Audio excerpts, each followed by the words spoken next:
Once upon a time, a young woman bound from birth to marry a Viscount, only for him to turn to her younger sister at the altar. Tonight, you'll fall asleep to a story of betrayal, scandal, and transformation.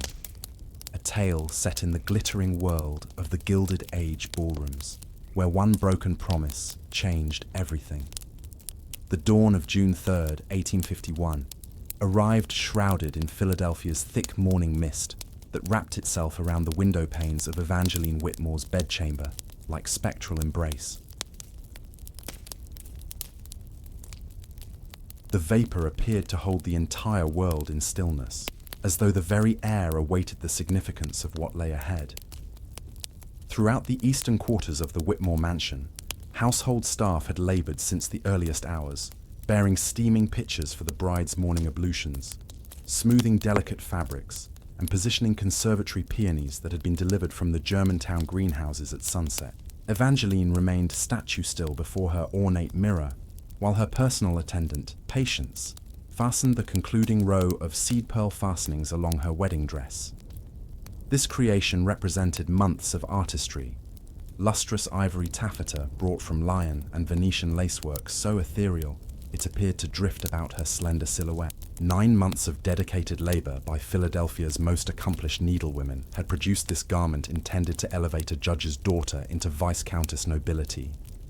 "Miss Evangeline, you appear positively radiant," Patience murmured, emotion thickening her voice as she positioned the gossamer veil across Evangeline's copper-colored tresses. Patience had served the family since Evangeline reached her 9th year, and moisture gathered in the servant's eyes as she withdrew to observe her charge. Evangeline examined her reflection with careful scrutiny. The young woman reflected back possessed refinement and dignity, her features harmonious though unremarkable, an elegant nose, crystalline green eyes, and lips that settled naturally into contemplative lines. Her copper hair had been elaborately styled beneath the veil, decorated with jasmine sprigs and diminutive pearl ornaments. Light cosmetic enhancement warmed her complexion, while the barely perceptible quiver of her silk-encased hands revealed her sole outward manifestation of inner turbulence. This day represented the apex of her 24 years, when Evangeline Whitmore would transform into the Viscountess of Thornfield, achieving the fate determined before her infant lips could form their first utterance. "My gratitude, Patience," she responded quietly, fingertips grazing the sapphire pendant adorning her throat, a morning gift from the Viscount accompanied by formal correspondence expressing eagerness for their matrimonial bond. "Every day of my existence has prepared me for this moment." Truth resonated in these words. From the instant her father, Magistrate Edmund Whitmore, and the elder Viscount of Thornfield had sealed their agreement above her sleeping form, binding her destiny through matrimonial contracts inscribed upon vellum and authenticated with both family crests. Evangeline had been cultivated for this singular purpose. Each tutorial, each refined skill she had acquired, served to ready her for companionship with one of Pennsylvania's most distinguished lords. French had become fluent by her 12th year, with Italian and German mastered by 17. She could execute Mozart's most demanding concertos with technical excellence, though perhaps lacking the emotional depth her instructor desired.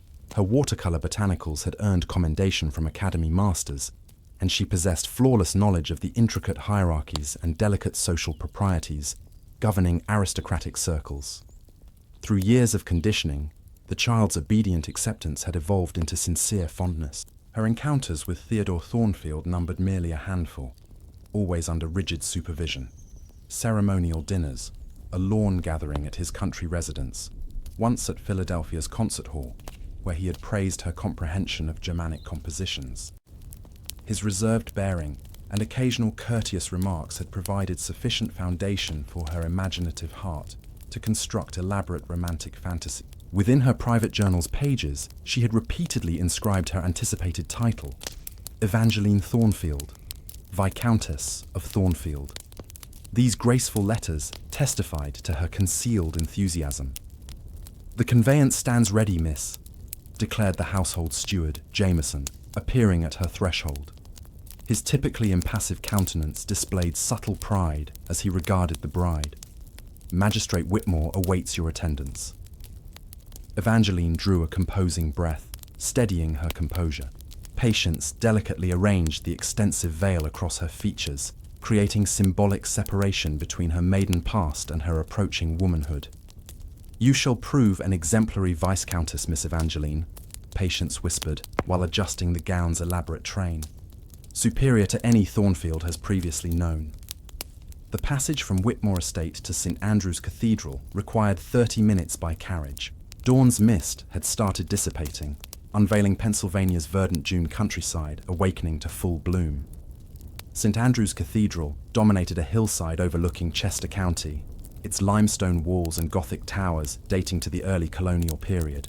As Evangeline's coach drew near, she observed Philadelphia's most prominent families ascending the cathedral's stone steps, matrons adorned in finest silks and elaborate headpieces, gentlemen dressed in formal morning attire, sporting polished top hats and walking canes. Pennsylvania's social elite had assembled to witness this union between two venerable houses. Evangeline's pulse quickened beneath her restrictive corsetry. Through her carriage window, she spotted Senator Hamilton himself climbing the cathedral entrance. Federal judges, state legislators, even European nobility's distant relations, all had gathered to observe Evangeline Whitmore fulfill her birthright destiny. The carriage halted before the cathedral's ancient oak porch. Her father, Magistrate Edmund Whitmore, a stern gentleman of 54, whose jurisprudential expertise had elevated their family beyond their merchant origins, waited to assist her descent. His silver-streaked hair appeared immaculately arranged, his expression reflecting satisfaction rather than paternal affection. "Today you discharge your family duty," he stated while offering his arm, his customary address superseding any tender paternal sentiments. This marriage would solidify the Whitmores' societal standing, introducing their legal wealth into aristocratic spheres through alliance with Pennsylvania's most ancient peerage. "Indeed, father," Evangeline replied dutifully, though inwardly her heart soared with private elation. For her, this day transcended mere obligation or familial advancement. It marked the commencement of her existence alongside Theodore, the gentleman who had dominated her thoughts for years. The cathedral doors parted, revealing an interior adorned with countless white roses and flickering tapers. The congregation, nearly 500 of Pennsylvania's finest, rose collectively as the chamber quartet commenced the processional hymn. The ancient limestone walls seemed to suspend their breath as Evangeline began her inaugural step along the aisle upon her father's arm, her attention fixed upon Theodore's imposing figure stationed at the altar ahead. He stood distinguished and elegant in ceremonial dress, his aristocratic profile striking against stained glass depicting colonial saints. Morning sunlight filtered through colored panes, bathing the scene in celestial radiance.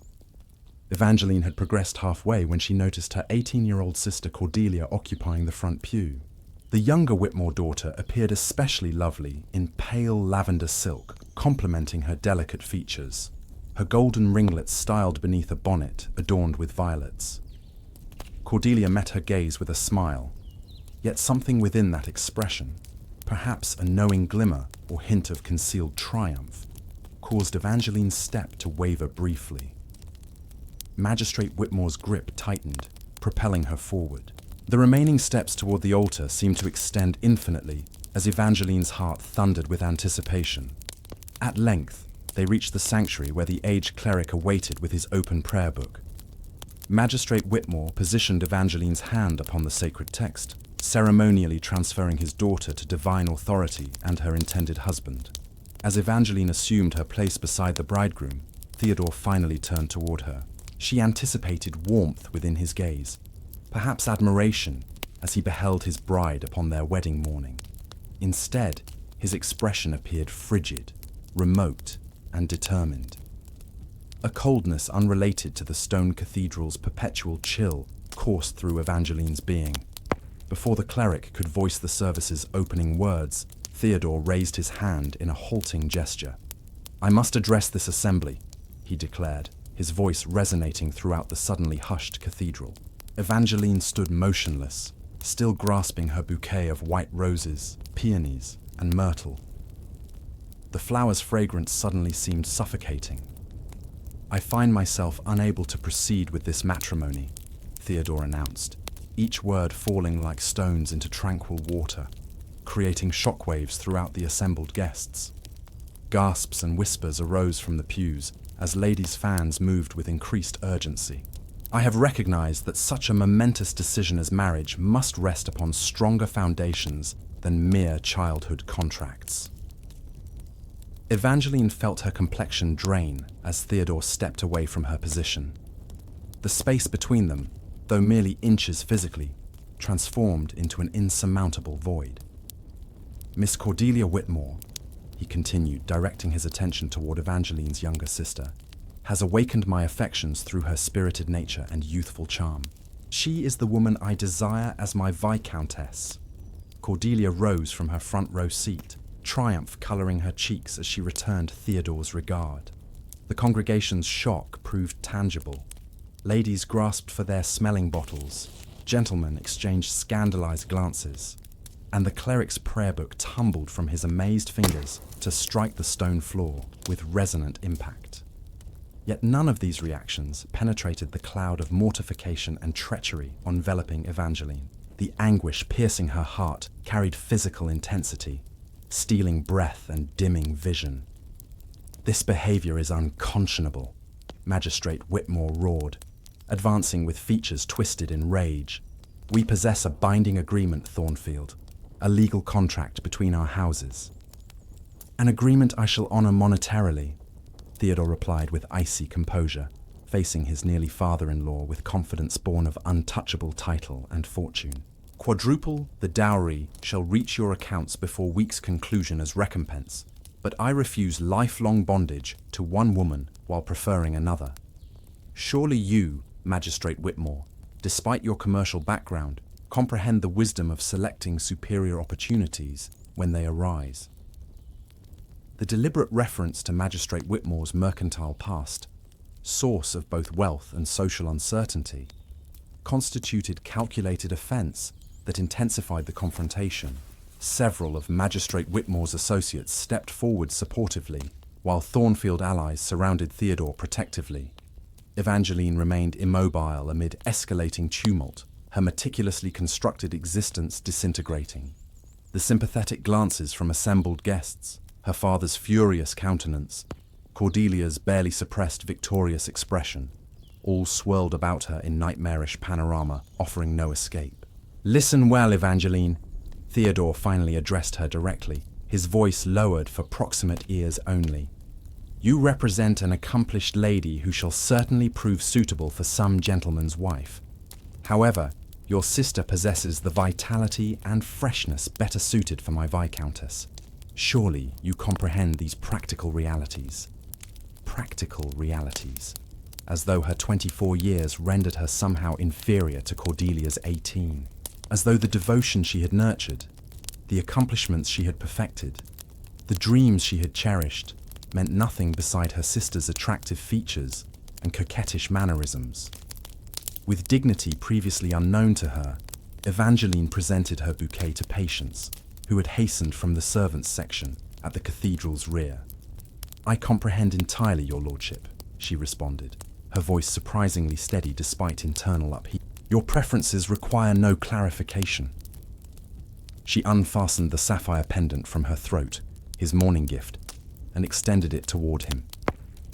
"This rightfully belongs with your chosen Viscountess."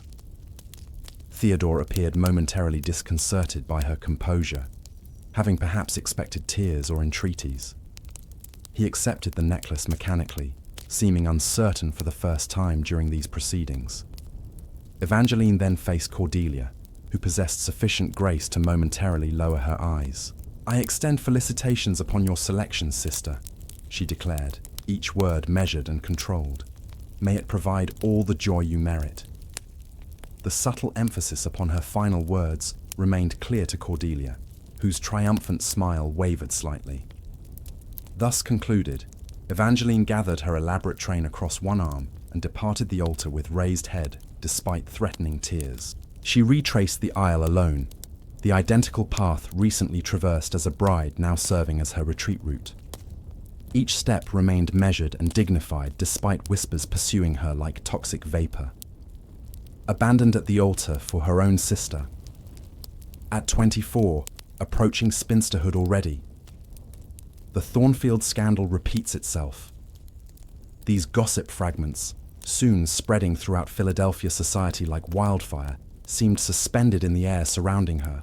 Evangeline Whitmore, who had consistently observed every protocol and fulfilled every expectation, now found herself central to what would inevitably become the season's greatest scandal. Beyond the cathedral, removed from society's scrutinizing eyes, Evangeline finally permitted herself to falter. June's sunshine appeared to mock the darkness engulfing her existence. Her carefully maintained composure, developed through years of proper behavioral training, crumbled as humiliation's magnitude overwhelmed her. Dear Miss Evangeline, Patience called, pursuing her with a cloak to shield against both morning chill and curious stares. Allow me to escort you home. Not home, Evangeline managed through quivering lips, initial tears beginning to stain her cheeks. I cannot endure those walls presently, knowing father's reproachful gaze, seeing me as the daughter who failed her sole obligation. Convey me to Aunt Prudence's townhouse in the city. She alone understands what it means to be deemed inadequate by a gentleman. Patience nodded, frantically signaling the Whitmore coachman who had been waiting to transport the newlyweds to their wedding feast. He swiftly brought the carriage forward, assisting Evangeline inside while Patience protected her from emerging curious onlookers. As the coach departed the cathedral grounds, Evangeline glimpsed through her window Theodore and Cordelia standing together upon the steps, already resembling the perfect noble couple, as guests surrounded them with renewed excitement. The scandal would prove tremendous, yet Theodore's title and Cordelia's youth and beauty would eventually overcome the impropriety. Society invariably pardoned the young, beautiful, and powerful. The existence Evangeline had prepared for since birth vanished instantly, leaving her unmoored in a world that would eternally define her by this rejection. The carefully orchestrated marriage meant to crown her achievements had become her greatest shame. The skills she had developed for perfect Viscountess duties now seemed as worthless as desert sails. At 24, Evangeline Whitmore had become a cautionary tale. The woman spurned by the Viscount of Thornfield, forsaken at the altar for her younger sister. As the carriage rumbled along cobblestone streets toward Philadelphia, toward her aunt's uncertain refuge, she possessed no comprehension of how to commence anew. The journey to Philadelphia extended before her like her new future, unknown, uncharted, and terrifying in its vacancy. The wedding gown designed to signify her transformation into Viscountess now felt costume-like, its weight and confinement physically manifesting the expectations that had constrained her entire existence until this moment. As Thornfield Estate disappeared behind them, Evangeline permitted herself something previously forbidden: the liberty to weep openly with the abandonment of a woman who had forfeited everything she had been raised to treasure. Within that carriage, fleeing her demolished dreams, Evangeline Whitmore began discovering who she might become when all her meticulous preparation proved meaningless and her predetermined path suddenly dissolved beneath her feet. The passage from Chester County to Philadelphia blurred past, verdant countryside gradually yielding to the bustling metropolis. Evangeline sat in stunned silence, her wedding attire serving as a cruel reminder of all she had lost. As Philadelphia's structures materialized, her situation's reality settled across her shoulders like a physical burden. She no longer represented a future bride, no longer the prospective Viscountess of Thornfield. She had become something far worse in Victorian society, a rejected woman, an object of sympathy and speculation. When the carriage finally reached the cobblestones of Rittenhouse Square, Evangeline had regained her external composure, though her heart continued thundering with anguish and mortification. Patience helped arrange her veil and remove tear traces, though nothing could remedy her reddened eyes. "Remember, miss, you bear no fault," Patience whispered as the coach halted. "Maintain your dignity. Aunt Prudence's Philadelphia townhouse represented dignified testimony to refined independence, its brownstone facade and wrought iron accents distinguishing it from neighbouring residences. Unlike most women of her position, Lady Prudence Fairmont had never wed, choosing autonomous living after inheriting considerable wealth from her father. At 66, she had long abandoned concern for society's whispers regarding her unmarried status. The coach door opened, revealing Aunt Prudence herself, obviously observing from her parlour window. Tall and angular, with silver hair styled in unfashionably simple arrangement, Lady Prudence Fairmont commanded an impressive presence upon her threshold. Her keen eyes assessed Evangeline's bridal attire, the guestless carriage, and her niece's devastated expression. With swift intelligence that had enabled her to navigate society independently for decades, she immediately understood the situation. Absolutely disgraceful, Aunt Prudence declared, without awaiting explanation, as she assisted Evangeline from the carriage. Theodore Thornfield always proved an opportunistic scoundrel, precisely like his predecessor. The former Viscount attempted courting me once, before settling for his cousin's fortune instead. The elderly woman's indignation on her behalf provided initial comfort to Evangeline's wounded spirit. At least someone attributed fault to Theodore rather than her supposed deficiencies. "Come, child," Aunt Prudence continued, guiding Evangeline inside with a protective embrace around her waist. "You require fresh clothing, strong tea, and understanding that this humiliation shall eventually pass. Mortimer," she addressed her butler, "prepared the lavender guest chamber for Miss Whitmore. She shall remain with us indefinitely." The butler, a dignified gentleman serving Lady Prudence for 24 years, merely nodded as though brides appearing upon doorsteps in complete wedding regalia represented common occurrence. "Certainly, my lady. Shall I instruct the cook to prepare light refreshment?" "Indeed, and bring tea service to my private sitting room immediately," Aunt Prudence directed, while guiding Evangeline up marble steps. Within Aunt Prudence's sitting room privacy, featuring comfortable furnishings and book-lined walls rather than fashionable silk coverings found in most Rittenhouse Square homes, Evangeline finally allowed her rigid posture to collapse. "How shall I ever face society again?" she whispered, removing her veil with trembling hands.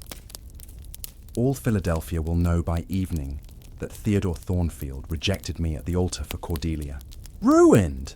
Aunt Prudence scoffed, removing her spectacles for vigorous polishing. "Hardly. You are merely liberated from a most unfortunate match. Eventually you'll recognize this as the blessing it truly represents."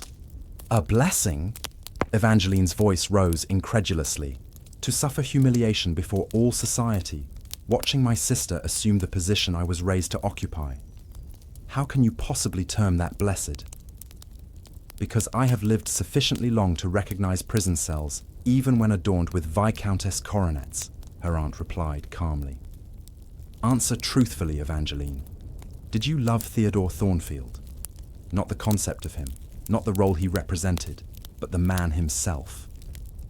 This question caught Evangeline unprepared. She had devoted so many years preparing for Theodore's Viscountess that she had rarely considered the man separate from his title. I believed I did," she said slowly. "Yet I barely knew him. We were never allowed more than brief conversations, always chaperoned." "Precisely," Aunt Prudence said with a decisive nod. "You were being bartered into marriage with a stranger, an attractive stranger possessing an impressive title certainly, but a stranger nonetheless. Based upon today's actions, a rather despicable one at that." Evangeline could not dispute this assessment, though the wound remained too fresh for comfort. "But what shall I do now? I have been trained for one purpose since infancy, to become the Viscountess of Thornfield. Without that future, I possess nothing." "Nonsense," Aunt Prudence stated firmly as a maid entered with tea service. "You possess excellent education, keen intellect, and freedom to discover who Evangeline Whitmore might become beyond her assigned role." She poured steaming tea into delicate porcelain cups. "Furthermore, you have me, and unlike your father, I value you beyond your matrimonial potential." Over subsequent days, Evangeline withdrew into her aunt's extensive library sanctuary, Volume upon volume of leather-bound books offered escape from her situation's reality. From daily sympathy letters, from her father's terse announcement that Cordelia and Theodore would wed within the month, from gossip undoubtedly circulating through every Philadelphia parlor. The library became her haven, its mahogany shelves stretching floor to ceiling, containing everything from classical philosophy to contemporary novels. Here, Evangeline could lose herself for hours, nestled in the window seat overlooking the small yet exquisitely maintained garden behind the townhouse. Between pages of Austen, Shelley, and Byron, Evangeline found temporary peace. Books demanded nothing of her: no perfect deportment, no flawless French pronunciation, no rehearsed smiles. They simply offered their worlds without judgment. One rainy afternoon, exactly 1 week after what society had dubbed the Thornfield Affair, Evangeline was deeply absorbed in Mary Wollstonecraft's A Vindication of the Rights of Woman when Aunt Prudence entered the library with unusual animation. "You cannot hide among these dusty volumes forever, my dear," she announced, drawing back heavy curtains to admit what little daylight penetrated Philadelphia's rain cloud. "The Spanish Count de Valencia has arrived in Philadelphia on diplomatic matters, and I have secured invitations to Mrs. Astor's literary salon this evening, where he will be present." Evangeline looked up from her book with a frown. "I have no desire to be displayed before another nobleman, Aunt, nor do I wish to endure society's pitying stares so soon." "This concerns not finding you another match," Aunt Prudence insisted, settling in the leather chair opposite Evangeline's window seat. "This concerns showing Philadelphia that Evangeline Whitmore is neither defeated nor hiding. Besides, the Count is renowned for his intellect. Mrs. Astor informs me he has personally translated several Shakespeare works into Spanish." Evangeline closed her book, finger-marking her place. "I appreciate your concern, Aunt, but I'm unprepared to face society. The humiliation remains too fresh." "It will remain fresh if you continue nurturing it in isolation," Aunt Prudence replied with characteristic directness. "I'm not suggesting you attend a grand ball or the opera, where you would attract central attention. Mrs. Astor's salon represents a small gathering of intellectuals and literary-minded aristocrats, precisely the sort who value discourse over gossip." Evangeline hesitated, her natural inclination toward withdrawal battling the growing monotony of self-imposed solitude. "What would I even wear? I brought nothing except my wedding attire." Aunt Prudence smiled, recognizing the question as tentative acceptance.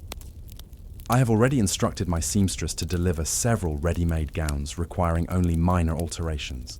Nothing ostentatious, simple, elegant attire befitting a young woman of quality who prizes substance over display." Despite her reluctance, Evangeline found herself dressed in a simple gown of deep wine silk that evening, its modest design and minimal ornamentation contrasting starkly with the elaborate wedding dress now wrapped in tissue paper at the back of her wardrobe. Aunt Prudence had been persistent, and truthfully, Evangeline was beginning to weary of her own company and melancholic thoughts. Mrs. Astor's salon occupied the tastefully appointed drawing room of her townhouse on Chestnut Street. Unlike the season's glittering balls, where hundreds of guests crowded ballrooms beneath blazing chandeliers, the salon was mercifully intimate. Only 30 guests assembled to discuss literature and ideas, rather than gossip and marriage prospects. Still, Evangeline felt the weight of curious glances as she entered the room on her aunt's arm. Her story had undoubtedly reached every ear in Philadelphia by now, embellished with each retelling. She maintained an elevated chin, drawing upon dignity reserves she hadn't known she possessed. Lady Fairmont, Miss Whitmore. Mrs. Astor greeted them warmly, kindness in her eyes, suggesting genuine sympathy rather than morbid curiosity. In her 50s, with a reputation as a bluestocking tempered by impeccable social credentials, Mrs. Astor was known for literary interests and disinclination toward malicious gossip. "How delightful that you could join us. We are discussing the merits of the Romantic poets this evening. Mr. Poe's latest work has sparked considerable debate." Evangeline nodded politely, steeling herself against inevitable whispers. To her surprise, however, Most guests seemed genuinely engaged in literary debate rather than her scandal.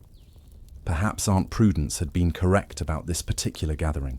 She found herself drawn into conversation about Byron's Childe Harold with an elderly professor from the University of Pennsylvania and a middle-aged woman who had published several poetry volumes under masculine pseudonym. The discussion was stimulating, requiring enough concentration that Evangeline momentarily forgot her personal troubles. "Señorita, may I offer a different perspective on Lord Byron's work?" The deep voice with a distinct Spanish accent came from behind her. Evangeline turned to find herself gazing up at the most striking countenance she had ever encountered. The man addressing her stood tall with olive complexion, intelligent dark eyes, and features seemingly sculpted by Renaissance masters. His formal attire was impeccably tailored, yet subtly different from American fashion, the cut more European, the fabric richer in texture. "Your Excellency," Mrs. Astor said, appearing at Evangeline's side with remarkable speed. "Allow me to present Miss Evangeline Whitmore and her aunt, Lady Prudence Fairmont. Ladies, His Excellency Count Raphael de Valencia." "The honor is mine," the Count said, bowing elegantly. Unlike most American aristocrats who treated such gestures as perfunctory social obligations, there was fluid grace to his movement suggesting genuine respect. "I could not help overhearing your defense of Byron's Childe Harold. Your insights proved most compelling." Evangeline felt warmth rise to her cheeks. After weeks of being the subject of pitying glances and whispered conversations, being addressed as an intellectual equal was unexpectedly refreshing. "You are too gracious, Your Excellency. I merely suggested that his portrayal of romantic disillusionment speaks to universal human experience rather than mere personal indulgence, as Professor Williams contends." "Precisely why it resonates across cultures," Raphael agreed, his dark eyes lighting with intellectual engagement.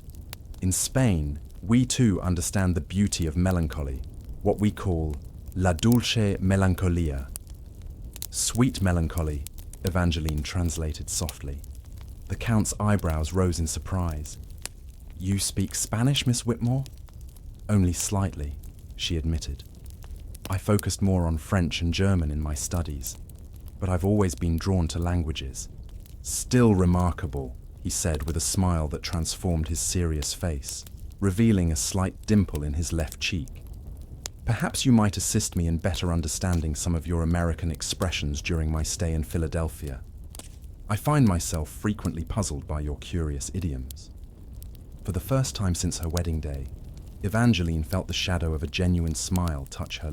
"I would be pleased to assist, Your Excellency, though I caution you that American English is full of contradictions." "As are most worthwhile things in life," he replied, his dark eyes holding hers for a moment longer than propriety strictly permitted. The conversation shifted to the Count's diplomatic mission, negotiations regarding Spanish wine imports following recent changes in American tariffs, but maintained an intellectual quality that Evangeline found engaging. Unlike the superficial exchanges she was accustomed to with American gentlemen, who rarely discussed serious matters with young ladies, the Count spoke to her as if her opinions held genuine value. "In Madrid, ladies frequently participate in political discussions," he explained when she expressed surprise at his willingness to discuss trade policy with her.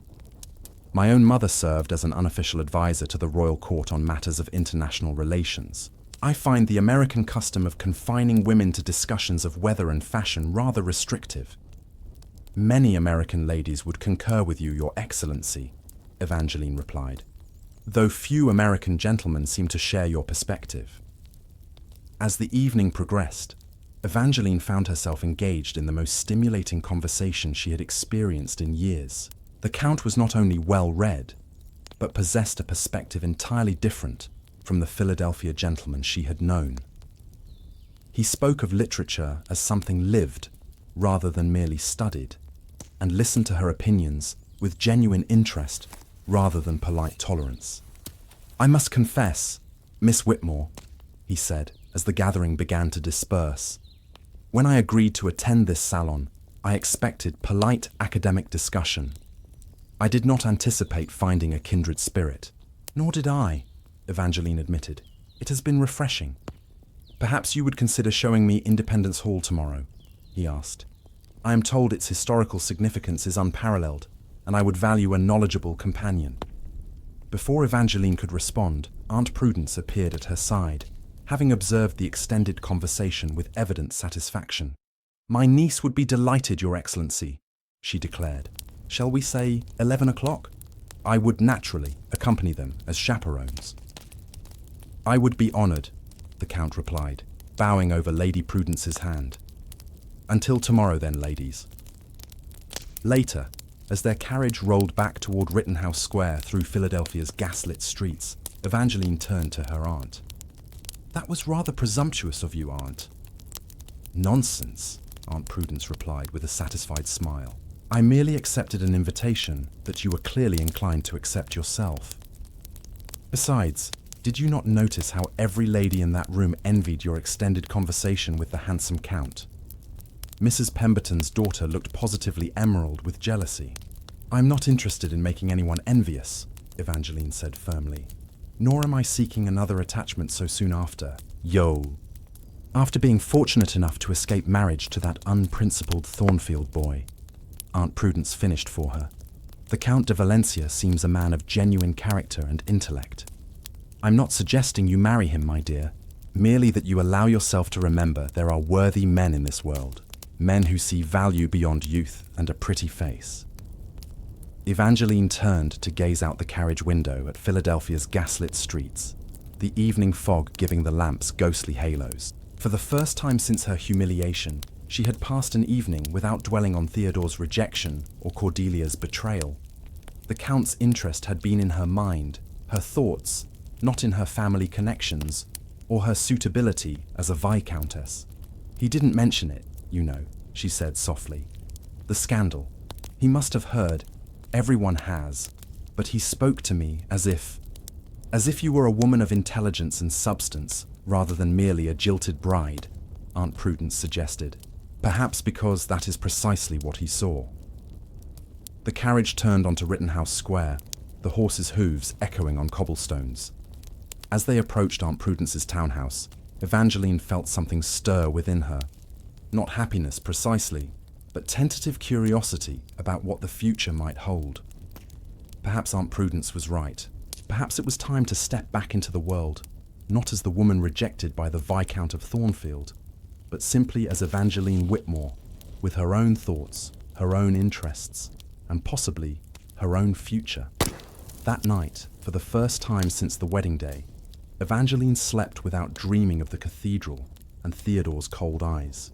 Instead, her dreams were filled with Independence Hall's hallowed chambers and a voice with a Spanish accent discussing American poetry. When she woke, the heavy weight of humiliation had lightened just slightly, making room for something she had not expected to feel again so soon: anticipation. As she stood at her bedroom window, watching morning light gradually illuminate Philadelphia's rooftops, Evangeline realized that the path forward, though uncertain and unplanned, might hold possibilities she had never considered when her future seemed so rigidly predetermined. She rang for Patience to help her dress for the day. The cerulean walking dress, I think, she instructed. And my hair in a simpler style than yesterday. We're going to Independence Hall. Yes, miss, Patience replied, unable to hide her pleasure at seeing her mistress taking interest in her appearance again. And might I say, you look better this morning. There's some colour in your cheeks. Evangeline caught her own reflection in the looking glass and was surprised to see that Patience was right. The hollow-eyed spectre who had haunted her aunt's guest room for the past weeks had begun to recede, replaced by a woman with a spark of life returning to her green eyes. It's merely a historical visit, Patience, she cautioned, not wanting to acknowledge, even to herself, that she was looking forward to seeing the Spanish Count again. An educational outing, nothing more. Of course, miss, Patience agreed, though her knowing smile suggested she wasn't fooled. By the time 11 o'clock approached, Evangeline found herself standing in the entrance hall, outwardly composed, but inwardly nervous in a way that had nothing to do with the prospect of facing society again. The Count de Valencia had awakened something in her that she had thought permanently extinguished by Theodore's rejection, curiosity about another person, and perhaps more surprisingly, curiosity about herself. When the door knocker sounded precisely at 11, Evangeline smoothed her skirts and took a deep breath. Whatever happened next, whether this outing led to friendship, something more, or nothing at all, she was, for the first time in her life, facing a day that had not been predetermined since birth. There was terror in such freedom, certainly, but also an intoxicating sense of possibility. The butler opened the door to reveal Rafael de Valencia, Count of Castile, standing on the threshold in mourning attire, his carriage waiting at the curb. As he bowed over her hand in greeting, his dark eyes met hers with what seemed like genuine pleasure at seeing her again. "Miss Whitmore," he said, his accented voice somehow transforming her common name into something lyrical. "I have been anticipating our expedition." "As have I, Your Excellency," Evangeline replied, surprised to discover that she meant it. Behind her, Aunt Prudence descended the stairs, ready for her role as chaperone, a knowing smile playing at the corners of her mouth as she observed the way the Count regarded her niece. As they stepped out into the spring sunshine, Evangeline realized that for the first time since that terrible day at St. Andrew's Cathedral, she was looking forward rather than back. The woman who had been rejected at the altar was beginning to recede, making way for a woman she was only just starting to discover. Evangeline Whitmore, not as she had been shaped to be, but as she might choose to become. The visit to Independence Hall marked the beginning of a transformation in Evangeline's existence. What commenced as a simple cultural outing evolved into a series of encounters that gradually rekindled her spirit. As June's gentle warmth gave way to July's intense heat, Evangeline found herself stepping further from the shadow of her humiliation and into a life she had never imagined possible. Over the following weeks, Philadelphia society observed with growing interest as Miss Evangeline Whitmore was frequently seen in the company of the Spanish Count. Their outings, always properly chaperoned by Lady Prudence, became the subject of speculation in drawing rooms across Rittenhouse Square. The very society that had pitied Evangeline now watched with curiosity as she appeared at select gatherings with the distinguished foreigner at her side. What began with their visit to Independence Hall expanded to afternoons in Fairmount Park, attendance at the Academy of Fine Arts exhibition, and even a musical performance at the American Theatre. To Evangeline's surprise, each encounter deepened her appreciation for Raphael's character and intellect. Unlike Theodore, who had barely spoken 30 sentences to her during their entire acquaintance, Raphael seemed genuinely interested in her thoughts. He asked questions about her opinions on everything from politics to poetry, and actually listened to her answers. More surprising still, he often deferred to her knowledge on matters of American culture and history, treating her as an intellectual equal rather than a decorative companion. One particularly fine July afternoon found them strolling through Fairmount Park, with Aunt Prudence following at a discreet distance. The summer blooms were at their peak, filling the air with fragrance and painting the landscape in vibrant colors that seemed to reflect Evangeline's gradually reawakening spirit. In Spain, Raphael told her as they paused beside a particularly beautiful arrangement of exotic flowers, "We have a saying, el buen entendimiento vale más que las grandes riquezas. Good understanding is worth more than great riches." "That's beautiful," Evangeline replied, watching a butterfly alight on a nearby bloom, though I imagine many in American society would disagree. "As would many in Spanish society," Raphael admitted with a wry smile that transformed his serious features. "The nobility is not so different across borders, I'm afraid. We are all taught to value lineage and fortune above character.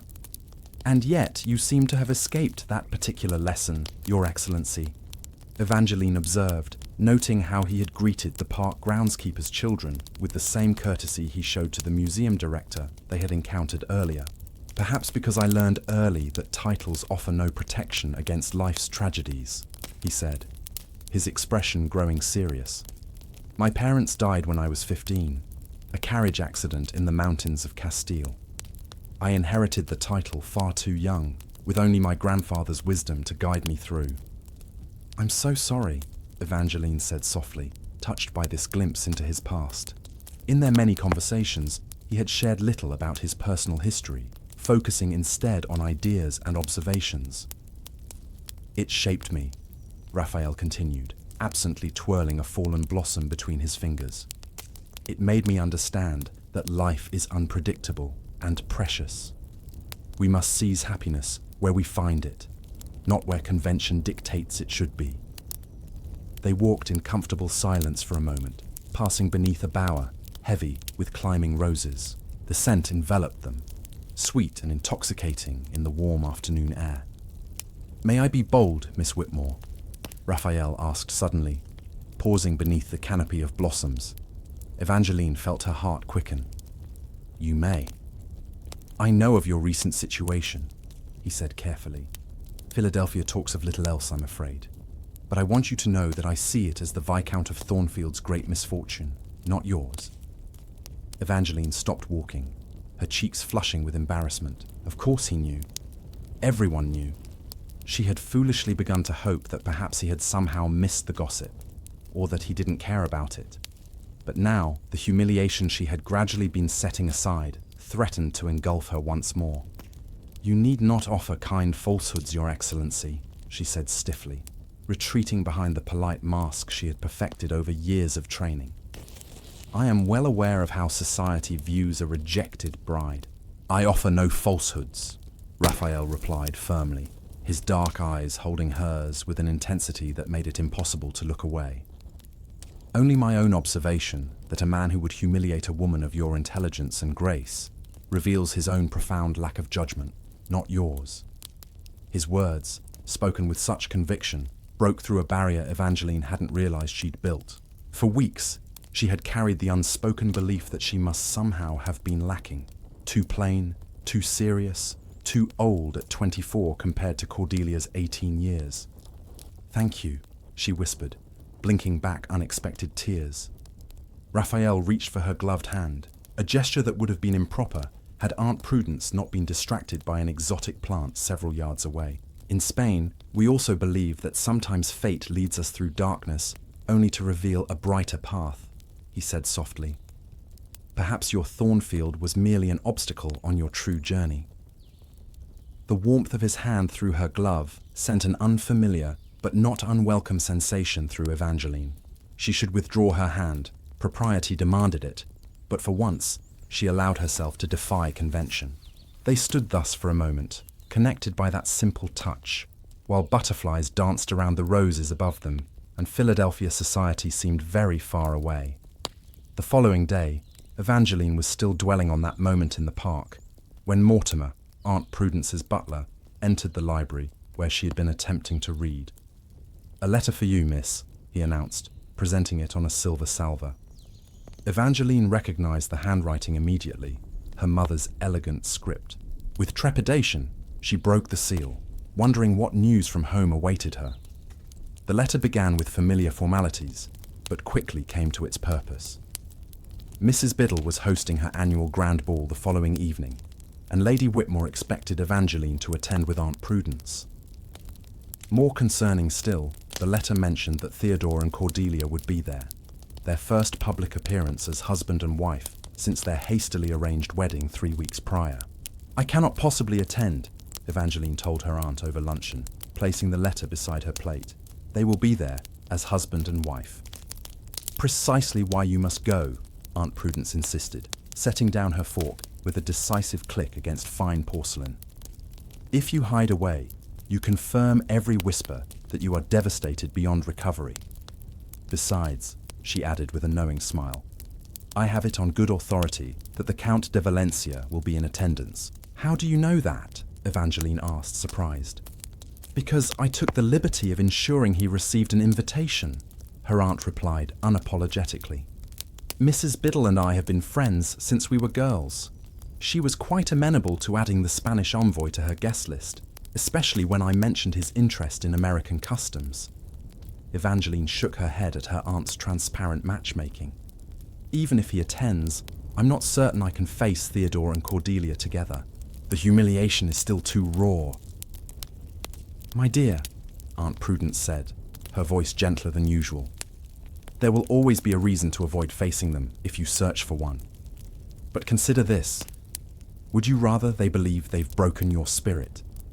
Or would you prefer to show them that Evangeline Whitmore is made of stronger stuff than they imagined? That evening, Evangeline stood before her mirror, examining her reflection with critical eyes. Her gown was new, a creation of deep forest green silk that Aunt Prudence had insisted upon, claiming that Evangeline had worn enough pale colours to last a lifetime. Bold, not black for mourning, nor white for innocence, her aunt had declared when the dressmaker presented the design. A colour that announces your transformation. The woman reflected back at Evangeline barely resembled the bride who had stood in ivory silk just weeks earlier. There was a new awareness in her eyes, a slight lift to her chin that spoke of emerging strength rather than practiced poise. The forest green silk complemented her copper hair and fair skin, making her appear more vivid, more present than the watercolour pastels she had always worn as the dutiful daughter. When they arrived at the Biddle mansion, Evangeline took a steadying breath before entering the ballroom. The grand space glittered with hundreds of candles, illuminating Philadelphia's elite in their finest attire. The moment she appeared in the doorway on Aunt Prudence's arm, conversations faltered and heads turned in her direction. "Courage, my dear," Aunt Prudence murmured. "Remember who you are becoming, not who you were told to be." Evangeline nodded, scanning the room until her eyes found what they unconsciously sought. Raphael, standing near a pillar, his formal attire distinctly Spanish in cut and style. When he saw her, his face lit with a smile that somehow made the whispers around them fade into insignificance. He crossed the room to bow before her. "Miss Whitmore, you are radiant tonight." "Thank you, Your Excellency," she replied, suddenly aware of every eye upon them, of the assessment and speculation taking place behind fans and raised champagne glasses. "Would you do me the honor of reserving the first waltz for me?" he asked. Before she could respond, a familiar voice cut through her consciousness.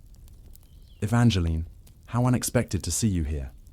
Theodore Thornfield stood before her, Cordelia on his arm. Her sister was resplendent in a gown of pale gold silk, her golden curls arranged elaborately beneath a diamond tiara, the Thornfield family heirloom that should have adorned Evangeline's head. Evangeline felt as if all the air had been pulled from the room. This was the moment she had dreaded, the confrontation she had imagined in countless restless nights. Yet now that it had arrived, she was surprised to find herself steadier than expected. "Your lordship," Evangeline responded with perfect composure, dropping into a flawless curtsy. "Viscountess, I trust married life agrees with you both." Theodore had the grace to look slightly uncomfortable, while Cordelia merely tightened her grip on his arm, her triumphant smile barely concealed. "Indeed," Theodore replied stiffly. "Philadelphia has been abuzz with talk of your friendship with the Spanish Count." Evangeline felt Raphael stiffen beside her. "Allow me to make introductions," she said smoothly. "Your Excellency, may I present Lord Theodore Thornfield, Viscount of Thornfield, and his Viscountess. Your Lordship, His Excellency, Count Raphael de Valencia." The men exchanged curt bows, sizing each other up with the wariness of natural rivals. The contrast between them was striking. Theodore, fair and classically English with his golden hair and blue eyes. Raphael, dark and intense, with the unmistakable pride of Spanish nobility evident in his bearing. "I understand congratulations are in order," Raphael said, his Spanish accent more pronounced than usual. "Though I confess, American marriage customs continue to surprise me. In Spain, we consider a man's word his sacred bond, especially in matters of honor." The subtle rebuke was not lost on anyone present. Theodore's face flushed, a muscle twitching in his jaw. "I assure you, Your Excellency, that American honor is no less stringent. Sometimes circumstances require adaptations." "How fascinating," Raphael replied with dangerous politeness. "In my country, we have another saying, quien cambia de opinión como de camisa, no merece confianza ni en misa. He who changes his mind as often as his shirt deserves trust. Not even at Mass. Cordelia's eyes narrowed. Perhaps some English lessons would improve your Spanish, Your Excellency. Your accent makes comprehension difficult. Cordelia, Theodore murmured warningly. Evangeline felt a surge of unexpected strength. The sister who had betrayed her, the man who had humiliated her, they suddenly seemed smaller than she remembered, less intimidating. His Excellency speaks 6 languages fluently. Viscountess, Evangeline said calmly. How many do you speak now? Cordelia's face flushed with anger, but before she could respond, the orchestra began the opening notes of a waltz. I believe this is our dance, Miss Whitmore, Raphael said, offering his arm. As he led her onto the floor, Evangeline felt a weight lifting from her shoulders. The couple they left behind no longer held power over her happiness. Whatever pain they had caused remained, but its sting had lessened. You handled that with remarkable grace, Raphael murmured as they took their positions for the waltz. I had an excellent example of dignity before me, she replied, nodding toward him. As they moved across the floor, Evangeline became aware of something shifting within her, a final release of the life she had been prepared for, and an opening to possibilities she had never permitted herself to imagine. The gaze of society followed them, noting how well they moved together, how the Spanish Count looked at his partner with undisguised admiration. There is something I must tell you, Raphael said as they waltzed through the crowded ballroom. My diplomatic mission concludes at the end of this month. I will be returning to Spain. Evangeline felt a sharp pang of disappointment. So soon? Yes, he confirmed. But before I go, there is something I must ask you. The music swelled around them as he guided her through the steps with confident ease. Other couples danced around them, but for Evangeline they might as well have been alone. In these weeks, I've come to admire you greatly, Evangeline, he continued, his voice low enough that only she could hear. Your intelligence, your resilience, your gentle heart. I find myself unable to contemplate returning to Spain without knowing if you might consider a future there. Evangeline nearly missed a step. Your Excellency, are you suggesting... I am suggesting nothing yet, he interrupted gently. Only asking if you might be open to the possibility of a life very different from the one you had planned. Spain is not America. Castile is not Philadelphia, and I am not the man you were promised to since birth. No, Evangeline agreed, her smile touching her lips. You are nothing like him, thank heaven. Raphael's eyes widened at her response, then crinkled with pleasure. Does that mean you might consider my offer? I believe it means I would like to hear more about this offer, Evangeline replied, surprising herself with her boldness. Perhaps tomorrow in the park. As the waltz ended, Raphael bowed over her hand. Tomorrow, then. For the remainder of the evening, Evangeline moved through the ballroom with a new lightness. She noted the speculative glances, heard the whispers that followed her, saw Theodore watching her with an expression she couldn't quite decipher. None of it mattered. For the first time in her life, Evangeline Whitmore was contemplating a future shaped by her own choices rather than by agreements made over her cradle. Later, as the carriage carried them back to Rittenhouse Square, Aunt Prudence observed her niece with satisfaction. You seem different tonight, she remarked. More present. I feel different, Evangeline admitted, as if I've stepped out of a role I've been playing all my life. And how does it feel, this freedom? Her aunt asked. Evangeline considered the question. Terrifying, she said honestly, and exhilarating. The best things often are, Aunt Prudence replied with a knowing smile.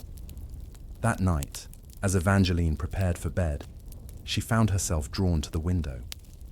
The Philadelphia sky was unusually clear, stars visible despite the city's gas lamps. Somewhere beyond the horizon lay Spain, a country she had studied but never visited, a place as foreign to her as the concept of choosing her own path had been just weeks ago.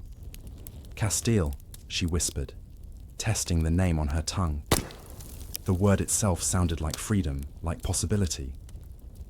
As Patience helped her out of her forest green gown, Evangeline caught sight of her reflection once more. The woman who gazed back at her from the mirror was neither the bride rejected at the altar, nor the perfect Viscountess in training she had been raised to be. This was someone new emerging, Evangeline Whitmore discovering herself for the first time. "You seem happy tonight, miss," Patience observed as she brushed out Evangeline's hair. "It's good to see." "Do I?" Evangeline asked, genuinely surprised. "I'm not certain happiness is the right word, but I feel alive, as if I've been sleepwalking all these years and have finally awakened." The following morning dawned bright and clear, as if Philadelphia had decided to put aside its usual summer haze in honor of the decision Evangeline faced. As she prepared for her walk in Fairmount Park with Raphael, she found her thoughts unusually serene. Their meeting was set for 11 o'clock, and Evangeline found herself ready well before the appointed hour, dressed in a walking ensemble of deep amber that complemented her eyes. She paced the drawing room, rehearsing possible responses to what she suspected would be a formal proposal. "You seem remarkably composed for a woman about to receive a proposal," Aunt Prudence observed as she entered the room, her perceptive eyes missing nothing. "We don't know that's what he intends," Evangeline reminded her aunt, though her heart quickened at the possibility. "Don't we?" Aunt Prudence raised an eyebrow. "The man has called upon you nearly every day for 4 weeks and looks at you as though you've personally hung the moon and stars. If that isn't a man on the verge of a proposal, I've misread every romance since Franklin was in short pants." Evangeline smiled at her aunt's characteristically blunt assessment. "Even if you're right, I'm not certain what my answer should be. Spain is so far away, so different from everything I know." "Which might be precisely what you need," her aunt replied thoughtfully, settling into her favorite armchair. "You were molded since infancy to be the perfect American Viscountess. Perhaps it's time to discover who Evangeline Whitmore might become when freed from those expectations." "But what about you?" Evangeline asked. "What about my family?" "I have survived 66 years quite successfully on my own," Aunt Prudence replied dryly. "I dare say I can manage without you, though I would miss you terribly. As for your family..." She hesitated. "Your father sees you primarily as a failed investment, and your sister has betrayed you in the most personal way imaginable. Perhaps distance from them would not be entirely unwelcome." Before Evangeline could respond, Mortimer announced the arrival of Count de Valencia. Evangeline smoothed her skirts, took a deep breath, and prepared to face a future she had never imagined. When Raphael entered the drawing room, Evangeline was struck once again by how his presence affected her. It wasn't merely his handsome features or his title. She had been raised among handsome aristocrats all her life. Rather, it was the quality of his attention, the sense that when he spoke with her, she was truly seen. "Miss Whitmore," he said, bowing over her hand. "Lady Fairmont, you both look radiant this morning." "Flattery will get you everywhere, Your Excellency," Aunt Prudence replied with unusual warmth. "Now, shall we proceed to the park? I understand it's particularly lovely this time of year." They walked through Fairmount Park at a leisurely pace, Aunt Prudence maintaining a discreet distance behind them. Close enough for propriety, far enough for private conversation. The park was filled with fashionable Philadelphians taking their morning exercise, many of whom observed the trio with undisguised curiosity. "I've been thinking about what you said last night," Evangeline began, when they reached a secluded bend in the path overlooking the Schuylkill River. "And I have been thinking of little else," Raphael admitted. "Perhaps I was too forward. If so, "No," Evangeline interrupted gently. "You weren't too forward. In fact, your honesty has been refreshing. All my life, I've lived with careful words and hidden meanings. You speak directly, and I value that more than I can express." Raphael smiled, visibly relieved. "Then may I continue to be direct?" When Evangeline nodded, he reached into his coat and withdrew a small leather case. "This belonged to my mother," he said, opening it to reveal an exquisite ring, a deep emerald surrounded by diamonds. "In Spain, we consider emeralds symbols of hope and renewal, values I have found abundantly in you, Evangeline." He took her hand, his expression solemn yet filled with warmth. "I did not come to America seeking a bride. I came on diplomatic business, expecting nothing more than tedious negotiations and formal dinners. Instead, I found a woman of extraordinary character, intelligent, kind, and stronger than even she knows." Evangeline felt tears gathering in her eyes as he continued. "I know this is sudden. I know Spain is not your home, and that my proposal comes at a time when you are still healing from betrayal. But I also know, with a certainty I cannot explain, that you are the woman I wish to share my life with." He knelt before her there on the gravel path, heedless of his immaculate trousers. "Evangeline Whitmore, would you do me the great honor of becoming my wife, not because of arrangements made in your childhood, but because we choose each other freely, as equals?" Time seemed to halt around them, the soft lapping of water on the riverbank, the distant echoes of children at play, the gentle rustle of leaves overhead, all receded into nothingness as Evangeline gazed into the eyes of the man before her. In that moment of perfect clarity, Evangeline realized that the answer had been forming within her heart since their first meeting. Raphael had entered her life when she believed herself defined by rejection, and had instead helped her discover her own worth beyond the role she had been raised to fill. The woman who had been betrayed at the altar was not the same woman who stood by the river today. In just a few short weeks, Evangeline had begun to shed the layers of conditioning that had shaped her entire existence. With Raphael, she glimpsed the possibility of a life built on mutual respect and genuine affection rather than duty and social expectation. "Yes," she whispered, then more firmly. "Yes, I will marry you, Raphael." His face transformed with joy as he rose to slip the ring onto her finger. It fit perfectly, as if it had been made for her hand alone. "You have made me the happiest of men," he said, raising her gloved hand to his lips. From behind them came the sound of applause. Aunt Prudence, abandoning all pretense of not eavesdropping, approached with a broad smile. "Well done, Your Excellency," she declared. "I was beginning to fear I'd need to drop more obvious hints." "Aunt," Evangeline protested, blushing furiously. "What?" "I'm an old woman with no time for unnecessary delays," Aunt Prudence replied unapologetically. "Now, shall we discuss wedding plans? I suggest a small, elegant ceremony before you depart for Spain. No sense giving the gossips more time to wag their tongues." As they walked back through the park, arm in arm, Evangeline was conscious of the curious glances directed their way. By evening, all of Philadelphia would know that the woman rejected by one Viscount had captured the heart of another, more distinguished nobleman. The narrative was too romantic, too satisfying for even the most cynical socialites to resist. But for Evangeline, the true story was far more significant than any gossip could capture. In choosing Raphael, and in being chosen by him, she had taken the first step toward defining herself on her own terms. The journey ahead would lead her far from the path that had been laid out for her since birth, across oceans to a land she had never seen. Yet as she looked up at the man beside her, she felt not fear, but anticipation. The life awaiting her in Spain was unknown, but it would be her own. A life chosen rather than assigned. A future built on love rather than duty. As they reached the park gates, Evangeline caught sight of a familiar carriage passing by, the Thornfield crest emblazoned on its door. Through the window, she glimpsed Theodore's profile, his attention focused on some document in his hands, unaware of her presence. A month ago, such an encounter would have filled her with pain and humiliation. Today she felt only a faint echo of those emotions, overshadowed by gratitude. Had Theodore not rejected her, she would never have discovered her own strength. Had he not chosen Cordelia, Evangeline would never have found Raphael.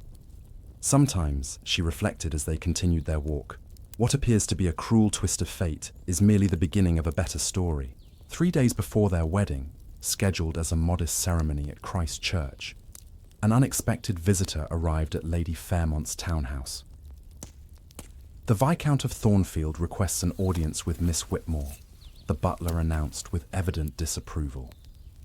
Evangeline, who had been reviewing Spanish phrases with Raphael's patient guidance, looked up in surprise. "Theodore is here, alone," Mortimer confirmed, with a significant glance. "Shall I show him into the small parlour, miss?" Evangeline exchanged a look with her aunt, who nodded grimly. "Show him into the small parlour, Mortimer. I shall receive him there." "Are you certain?" Raphael asked, concern evident in his expression. "I could accompany you." "No," Evangeline decided after a moment's consideration. "This is a conversation I need to have alone, to properly close that chapter of my life." Raphael's dark eyes searched hers. "As you wish, but I will be close by if you need me." Evangeline touched his cheek gently. "I know. That makes all the difference." Theodore stood stiffly by the window when Evangeline entered the parlour, his back to the door, as he gazed out at the square. The afternoon sun illuminated his golden hair and broad shoulders, the same figure that had once dominated her dreams and expectations. He turned at the sound of the door, and she was struck by how diminished he seemed compared to her memories. Still handsome, still aristocratic, but somehow less imposing than the man who had occupied her imagination for years. "Evangeline," he began, then corrected himself. "Miss Whitmore, thank you for agreeing to see me." "What brings you here, your lordship?" Evangeline asked, maintaining a polite distance. She deliberately kept her left hand with Raphael's emerald ring visible as she clasped her hands before her. Theodore's eyes flickered to the ring before returning to her face. "I've come to offer my congratulations on your engagement. The Count de Valencia is well respected in diplomatic circles." "Thank you," Evangeline replied simply, "though I doubt you came merely to convey congratulations that could have been expressed at any social gathering." A flicker of the old Theodore, imperious, slightly impatient, crossed his face before he mastered it. "No, I wanted to speak with you privately, to explain." "There's no need," Evangeline interrupted gently. "Your actions at our wedding were explanation enough." "Were they?" Theodore challenged, a hint of the entitled young man she had once idealized creeping into his tone. "Do you truly understand why I made that choice?" Evangeline studied him, seeing for the first time the insecurity beneath his aristocratic bearing. Theodore Thornfield, Viscount of Thornfield, had never in his life had to explain himself to anyone, especially not to a woman. That he felt compelled to seek her out now to justify his actions revealed more about his character than any explanation he might offer. "I believe I do," she said calmly. "Cordelia was younger, more vivacious, perhaps more malleable. She represented a better opportunity to secure your bloodline with numerous heirs. A practical choice for a man concerned primarily with practical matters." Theodore looked taken aback. "You've changed," he observed. "Yes," Evangeline agreed simply. "I have." A silence stretched between them, filled with all that could not be said. How his rejection had broken her, how she had rebuilt herself into someone stronger, how that strength had allowed her to recognize a love far deeper than anything she had imagined feeling for him. "I did not come to justify my actions," Theodore said after an awkward pause. "I came because Cordelia is not well. The transition to Viscountesshood has been difficult. She struggles with the responsibilities, the expectations." Evangeline felt a pang of sympathy for her sister, despite everything. Cordelia had been raised as the pretty, charming younger daughter, never expected to shoulder the burdens that Evangeline had been trained for since birth. "I'm sorry to hear that, but I fail to see how this concerns me." "You were trained for that role your entire life," Theodore said, a note of desperation entering his voice. "You would have managed it flawlessly. I realize now that perhaps I acted hastily." The implication hung in the air between them. Evangeline regarded him with newfound clarity. "Are you suggesting that you regret your choice?" she asked quietly. Theodore did not answer directly. "I merely wish to convey that your abilities were perhaps undervalued." Evangeline felt a surge of emotion, not the heartbreak or vindication she might once have expected, but a profound sense of closure. 3 months ago, Those words would have meant everything to me, she said softly. Today they mean nothing at all. I wish you and Cordelia every happiness, Theodore. Truly. But my future lies elsewhere. She moved toward the door, pausing with her hand on the handle. Perhaps you might try seeing Cordelia as more than a young, pretty bride. She has strengths of her own, different from mine. If you look for them, you might find a true partner, rather than merely a Viscountess. Theodore stared at her, astonishment evident in his features. You've become quite philosophical, Evangeline. Not philosophical, she corrected him with a small smile. Simply wiser about what truly matters in life. Good day, your lordship. As she closed the door behind her, Evangeline felt the last weight of her former life lift from her shoulders. In the drawing room, she found Raphael waiting anxiously with Aunt Prudence, who made no pretense of disinterest in the unexpected visit. All is well, Raphael asked, searching her face. All is perfect, she assured him, taking his hands in hers. I am exactly where I am meant to be. The morning of Evangeline's wedding dawned clear and bright, as if nature itself approved of the union about to take place. Unlike the elaborate preparations for her first wedding, this morning was marked by a calm intimacy. Patience helped her into a simple gown of champagne silk, new, with no associations to her previous wedding, while Aunt Prudence supervised the arrangement of orange blossoms in her hair. No veil this time, Evangeline had decided. I want nothing hidden between us. Christ Church was modestly filled with a select group of Philadelphia's elite, Aunt Prudence's friends, a few diplomatic associates of Raphael's, and a small representation from the Whitmore family. Magistrate and Mrs. Whitmore sat stiffly in the front pew, their expressions a mixture of resignation and calculation. Cordelia was conspicuously absent, having pleaded a sudden illness that prevented her attendance. As the organ played, Evangeline walked down the aisle on her father's arm, her steps sure and her heart steady. Unlike the first time she had traversed this path, today she moved not toward a stranger and a duty, but toward a man she had chosen, and who had chosen her. The ceremony proceeded without interruption or hesitation. When the priest asked, "Who giveth this woman to be married to this man?"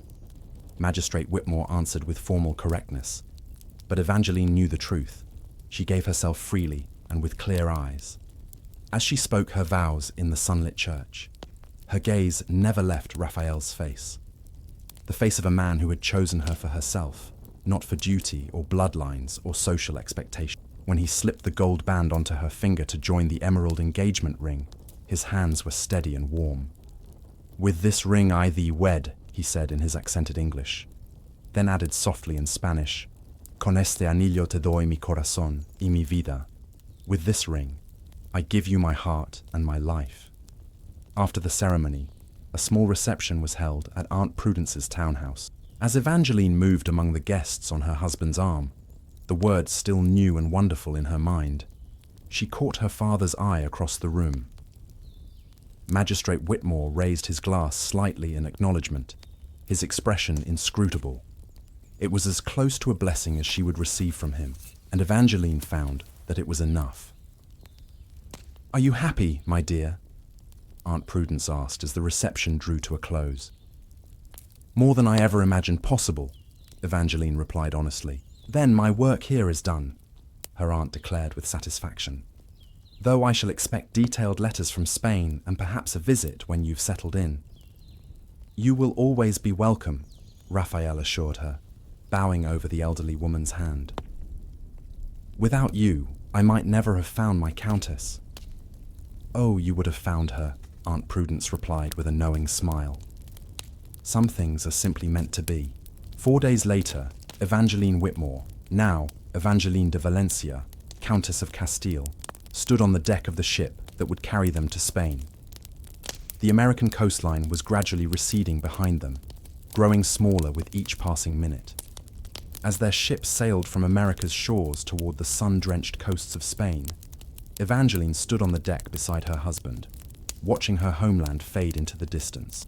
The August breeze carried the scent of salt and promise. ruffling the loose tendrils of hair that had escaped her bonnet. "Any regrets?" Raphael asked softly, his arm secure around her waist. Evangeline turned to look at him, this man who had recognized her worth when she had nearly forgotten it herself. In the weeks since their first meeting, she had discovered in him not only a keen intellect and honorable character, but a tenderness that had helped heal the wounds of her humiliation. "None," she replied with perfect honesty. "America was my past. You are my future." As the ship caught the wind and surged forward toward the Mediterranean, Evangeline felt a profound sense of peace. The path that had seemed so fixed from her infancy had taken an unexpected turn, leading her not to the life she had been prepared for, but to the one she was meant to live. The southern Spanish sun would be different from Philadelphia's gentle light. The language, customs, and expectations of her new homeland would challenge her in ways she had never anticipated. But with Raphael by her side, Evangeline faced this new chapter not with fear, but with excitement. She had entered the world as a girl promised to a Viscount since birth. She left America as a woman who had chosen her own destiny. And in that choice, Evangeline Whitmore, now Evangeline de Valencia, Countess of Castile, had found not just love, but her true self. The voyage to Spain took 12 days, during which Evangeline discovered she had an unexpected affinity for sea travel. While many of the passengers remained in their cabins, suffering from seasickness, she spent hours on deck, fascinated by the ever-changing face of the ocean and the vast expanse of sky above them. "You would have made a fine navigator in another life," Raphael observed, as they stood at the rail one evening, watching the sunset paint the water in shades of gold and crimson. "Perhaps in this life I still can be," Evangeline replied. "There is an entire country waiting for me to explore it." Raphael smiled, pulling her closer. "And I shall be your guide. Though I warn you, once you've seen Castile, you may never wish to leave." "Tell me about our home," Evangeline requested, leaning into his embrace. "You've described the castle and the vineyards, but what of the people? What of our daily life there?" As twilight deepened around them, Raphael painted a picture of their future with words. The ancient stone walls of Castillo de Valencia overlooking the Mediterranean, the olive groves that filled the air with silver-green light, the staff who had served his family for generations and would welcome her as their new countess. "My steward Miguel has been with us since before I was born," he told her. "His wife, Carmen, runs the household. They have been preparing for your arrival with great enthusiasm. I believe Carmen has already planned menus for the first month to introduce you to Castilian cuisine gradually." "They sound wonderful," Evangeline said, touched by the thought of strangers taking such care for her comfort. "They are family," Raphael corrected gently. "As you will be. In Spain, the bonds between noble houses and those who serve them run deeper than in America. Generations of de Valencias and generations of their people, living and working together through war and peace, prosperity and hardship." On the final day of their voyage, the Spanish coastline appeared on the horizon, a golden line beneath a brilliant blue sky. As they drew closer, Evangeline could make out the port city of Valencia, its ancient walls and towers gleaming in the afternoon sun. "Welcome to Spain, mi amor," Raphael murmured, his arm around her waist as they stood at the ship's rail. "Welcome home." The word resonated within her. Home, not the home she had been raised in, nor the Thornfield estate she had been prepared to preside over, but a new home of her own choosing.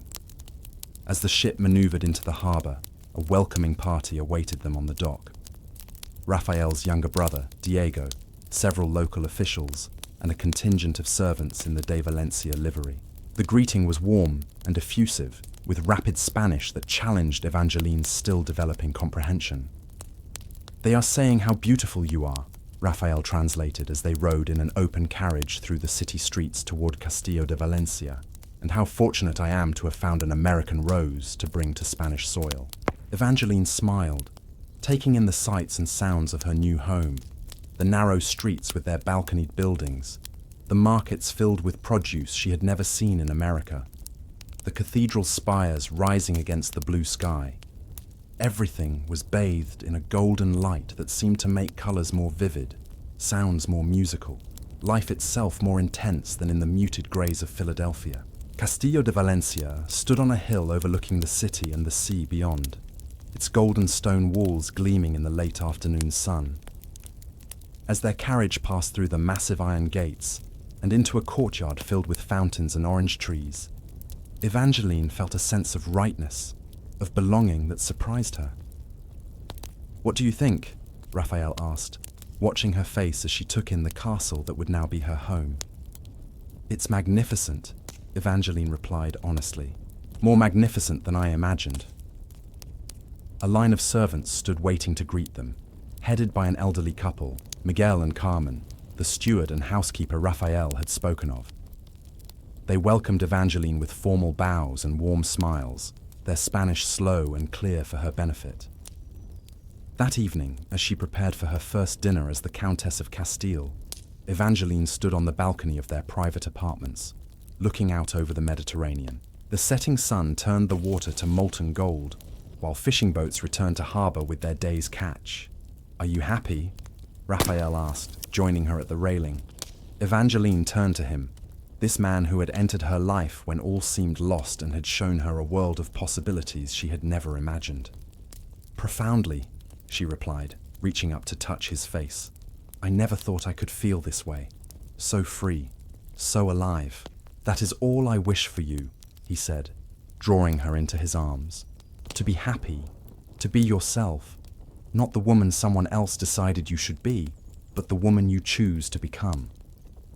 As twilight deepened into night, the stars emerged above them, the same stars that shone over America, but somehow brighter, more numerous in the clear Spanish sky. Evangeline thought of the path that had brought her here, of the heartbreak that had ultimately led to joy. Theodore's rejection, which had once seemed the end of her world, had merely been the beginning of a better story. Cordelia's betrayal had freed her from a life that would have confined her to a role rather than allowing her to become a person in her own right.